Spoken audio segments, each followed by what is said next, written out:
Worked a lot with your wife, Kathleen Brennan. She worked closely with you on this album, and also your son Casey appears on the new album. Yeah, he's on there. Is that important for you to work with family? Well, yeah. I mean, it's kind of a family business, you know.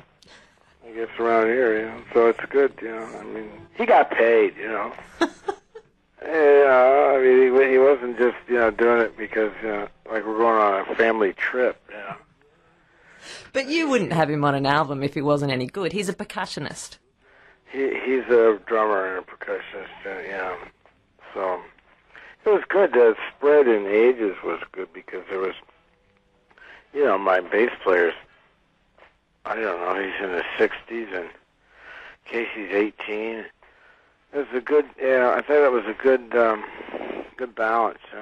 When you have kids, most of your exposure to younger music is through your kids. So what does Casey listen to? Oh, Aesop Rock and LP and Sage Francis and all kinds of really obscure hip hop mostly.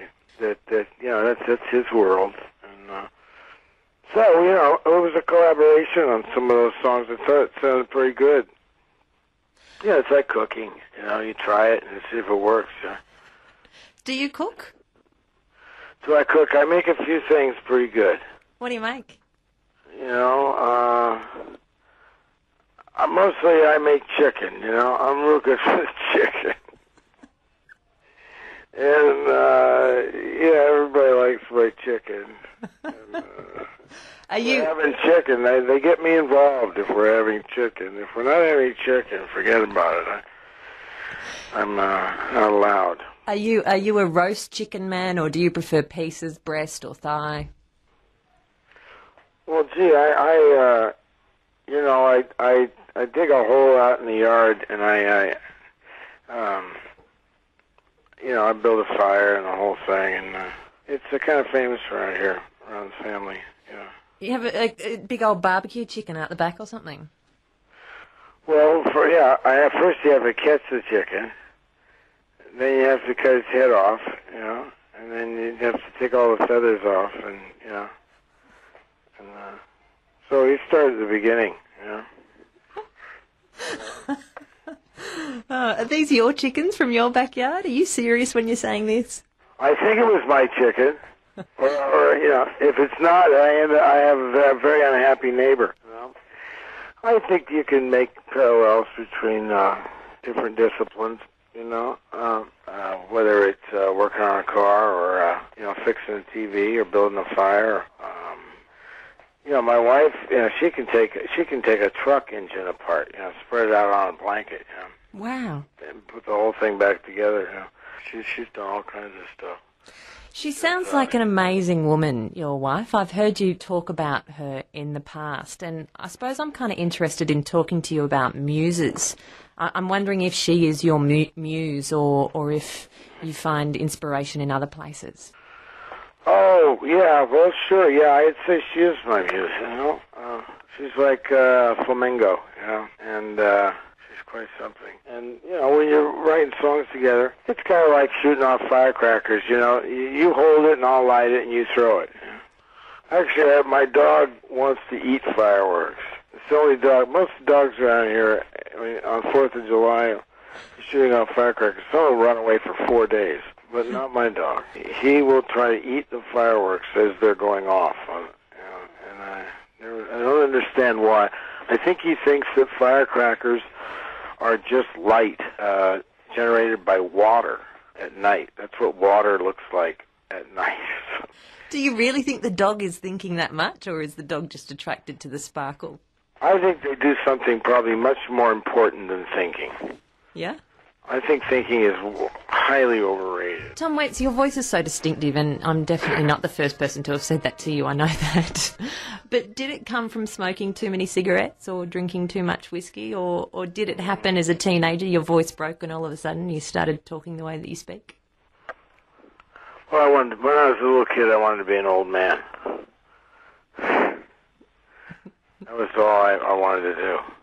I remember I wanting to be an old man when I was like 13, and so I don't know what that came from. It was just I was compelled to speak in a lower voice. I had a cane and a hat, and I listened to old man's music, and it was just I thought we could bypass the whole teenage thing and all this rebellion, and let's just cut right to old age. That's the way I felt. Do you still look forward to being an old man? No, I skipped all that, and now I'm going back and picking up my teens now. I'm living upside down. So now I jump out of airplanes and I fall asleep on the beach. I hold up liquor stores. I do 120 on the freeway. So I'm getting it all done, but I'm dyslexic and everything's out of sequence. Do you really hang out at the beach? Well, the beach is different here. I don't like the beach culture. The beach up around where I live, the beach doesn't look like the beach. Nobody's out there, and it looks like the end of the world. So I like that better. No ice cream or bikinis or skateboards. It just kind of looks like I don't know. It's more of a rough coast around here. So you go out there with the dog and a shovel and, dig around, see what you can find. What's your dog called? What's my dog's name? Yeah. Bob. Bob? Yeah. Any reason for Bob? No, he came to that. When I said that name, he came to me. So we kept the name. He must have been his name, and he must have known it. Yeah. We're talking to you because you've just released a new album called Real Gone. It'll be out in October. And you've been quoted as saying when you make music, you don't change your clothes for months at a time. Is that true? That's a good one. Where did you hear that? I think I actually found it. You said it to Roberto Benigni in an interview that you did with him. Did you make it up? No, actually, I have to admit that, I have gone through long periods of time without changing. It doesn't make me very popular at home, but it helps me organize, where my things are, my keys. I know where everything is. But I don't know. I think there's probably a lot of power in that. Everyone has some kind of ritual or something that they do that is peculiar. Well, in the interview that I read where you said this to Roberto Benigni, he told you the story about Michelangelo not washing while he painted the Sistine Chapel. Oh, yeah, I remember that. Well, I guess your clothes are kind of like your skin, and it has your clothes have a certain amount of power because they've come in contact with you. When they're looking for somebody and they give the dog a little smell of the guy's shirt, and he goes off and into the woods looking for him, or they use it in voodoo, and Do you have any other rituals that you subscribe to when you're making music? Nothing really unusual, except that I keep different hours and I write things down on my hands, and I sing into a tape recorder in the car for. Hey, you're asking for the trade secrets here. I am. I know. I'm sorry. I got my own thing. I'm the albino catfish, in the lake for a long time. I'm getting bigger, and I ain't been caught. Please don't ever let them catch you. Look, reading interviews that you've done, I have to say, very often your story changes. Do you get tired of doing interviews? Or more precisely, I think the question that I want to ask you is, do you start just making stuff up? Do you just start telling stories to keep yourself entertained during these interviews? Hey, look, anything you can think of is true. Anything you think of. Well, somebody else told me, always answer the question you wish they'd asked you. Answer that question. Tom Waits, a real honour speaking to you, and thank you so much for your time. I appreciate it. Okay, good night. See you next time. No, I need one more question. Oh. You haven't toured for years, but I read a rumour just today, actually, that you might be heading to London to play a few gigs. Any chance? We're playing over there somewhere. Amsterdam, Berlin, London. Any chance you'll come to Australia? Well, yeah, they were talking about it. I don't know.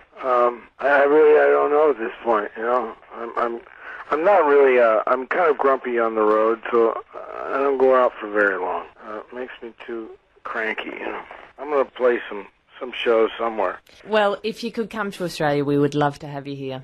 All right.